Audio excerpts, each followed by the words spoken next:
Hi, my name is Emma. I'm going to be playing the role of the client.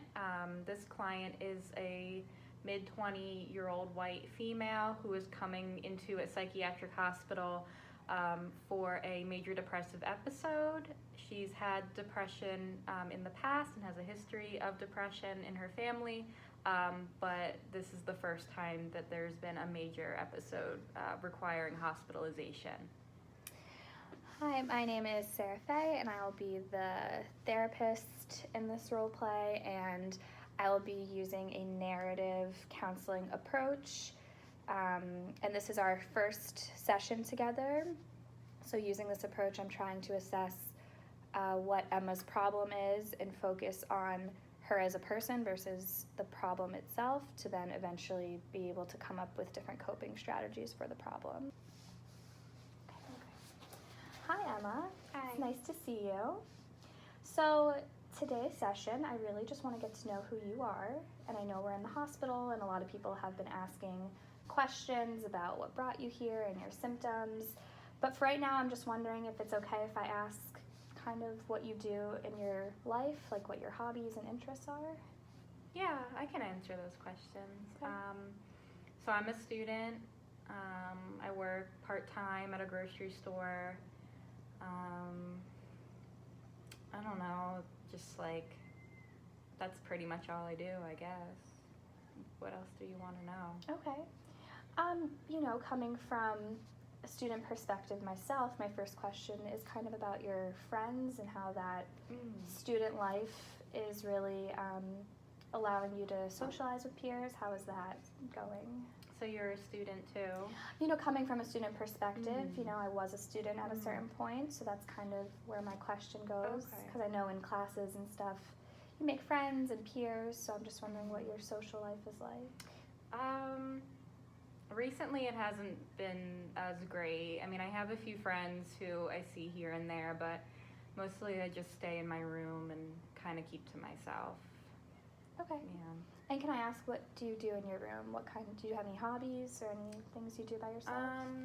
I used to do a lot of drawing and listening to music, but I haven't really been doing that anymore. I just haven't really been feeling up to it, so been sleeping a lot and things like that. Okay. Can I ask, when you do listen to music and art, do you find yourself feeling better and more motivation and energy? Yeah, definitely.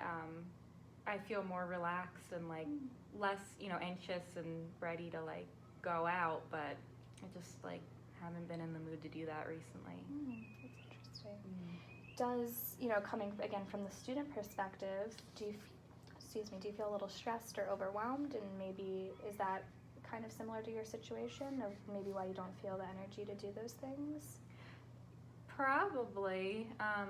There's a lot of pressure.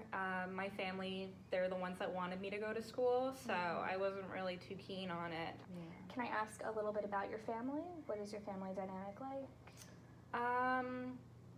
Well, my mom went to school for to get her PhD in medicine and things like that, which I think is great, but she kind of pushed that on me, and I'm I don't really like medicine stuff like that, but it was important for her, so I'm giving it a try. But my dad's kind of he never finished college, so he's just kind of whatever about it, but because I'm closer with my mom's side of the family, they're all really pushing for me to achieve, and I don't really know what I want to do. I'm kind of afraid that if I do call my mom, she's just going to ask me, are you studying? How's, how are your grades? And I don't want to deal with that, so I just haven't been talking to them. So your connection with your mom is kind of centrally focused on school, and have you ever felt close to anyone that you talk to that's maybe not related to school? I have a friend from home who I've known since I was really little, but going away to school and stuff, I haven't really been able to spend time with her. But yeah, I don't know what to do now that I'm I feel kind of like I'm separated from like that. So yeah, kind of speaking about that, can you tell me a little bit about what kind of brought you here, in the sense of like what issues kind of came up that, you know, you felt like you needed to seek more help? My parents got involved because they hadn't heard from me in a few weeks, because I kind of just didn't want to talk to anybody. Stopped going to class and just would stay in my room. So my parents got worried and my roommate did, so that's why I'm here.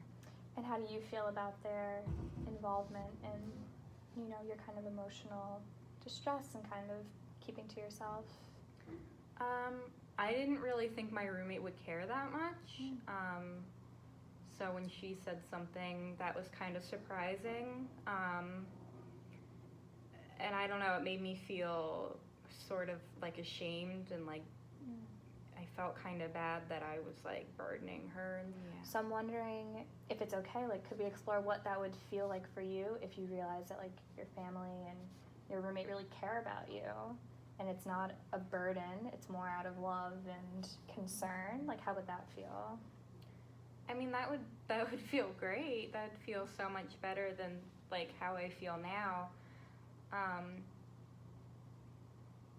Yeah, I think I'd feel more accepted and maybe like more willing to do work and to like succeed, because like it'd be like positive encouragement. Like right now I feel like it's all like negative and like a lot of pressure. So what was it like for you in those situations when you didn't feel this way? There's a few like moments where like I can kind of remember like where I felt like happy, but it's mostly like when I'm out with friends and you know I could be myself without like having to worry about like if I'm smart enough or like if I'm like funny enough, because like I kind of felt like I fit in already, so like it just felt like really like warm and caring. And yeah, I kind of like, it made me feel like I wanted to be out with people, whereas like right now, I guess because, you know, I'm in like a different school and like, you know, I don't really know anybody as well, so I guess it would be nice to like be back like in that, like with people who are similar to like my old friends, like that would be cool. Yeah, and you know, I think that makes a lot of sense. It sounds like you really value who you are as a person, like your authenticity and what you bring to the table, so kind of being around people that support that is really important to you. Yeah. And you're kind of in this transition in your life, that's what it sounds like. And, you know, coming from a perspective of what it's like to go from different places and meet new people, you know, that could be why you're struggling a little bit right now, just in my opinion. Yeah. And I'm wondering, you know, maybe in the next sessions or two, we could be open to kind of finding new ways that you could kind of deal with this transition, find the ways to make people laugh and meet new people, because that sounds like that's something that's important to you. Yeah, it is. It's really important. Yeah, I think that would be good. We chose the narrative counseling theory approach because I'm working with a TBI population. Emma's working with elderly patients and also with adults in psych hospitals. So we were kind of talking about the overlap of wanting to address the strengths of these individuals versus the problems that maybe bring them to the hospital setting or the treatment setting, and how we can use this approach as a way to kind of foster a new sense of identity that's focused around those strengths versus the problems. Okay, so the theory was used in this session, as Sarah had mentioned before and in the introduction, focusing on strengths-based, focusing on the person separate from their illness, so involving their interests, their hobbies, how they feel outside of their illness. So in this case, Sarah had asked the client, when she's not depressed, what is she doing? What sort of feelings and thoughts are around that, to have the client really focus on what motivates them to change and to be their authentic self. I think as the counselor, one of the things it talks about in the theory is to kind of make it more of a, I think it's called a session or a situating comment. So instead of saying, you know, I noticed this, explaining kind of why you noticed that. So I try to use, you know, coming from a student perspective myself, this is kind of what I noticed. And also one of the things in this theory is permission questions. So asking permission if we could talk about certain topics to kind of give agency to Emma to explore what brought her here. When thinking about this theory in comparison to other theories, we really saw this theory as being very person-centered in terms of looking at the whole person, looking at their strengths. This would look different from other approaches that are more of a blank slate approach with the therapist. So Sarah was able to relate to the client in different ways, such as being a student, whereas you said that power dynamic is sort of leveled off, whereas psychoanalytic and other approaches like that, there tends to be this role of the therapist and role of the counselor, and those boundaries are pretty well defined. So that would just look a little bit different, maybe not be able to facilitate as well of a conversation. So yeah, and then the next, were there any multicultural considerations? So being this was our first session, it's a little short, I tried to ask about family and Emma's relationship and background in that way. But it could be explored further, I think, given more time, but I think addressing her family and those values, you know, she was talking about her mom really valuing education and working hard, while her dad wasn't so interested in that. So I think given more time and given a second session, maybe going back to address how that cultural, contextual situation kind of has brought Emma to think the way she does and feel the way she does. So I think while I touched on it, it would certainly be addressed further once we were out of the initial kind of stage of treatment.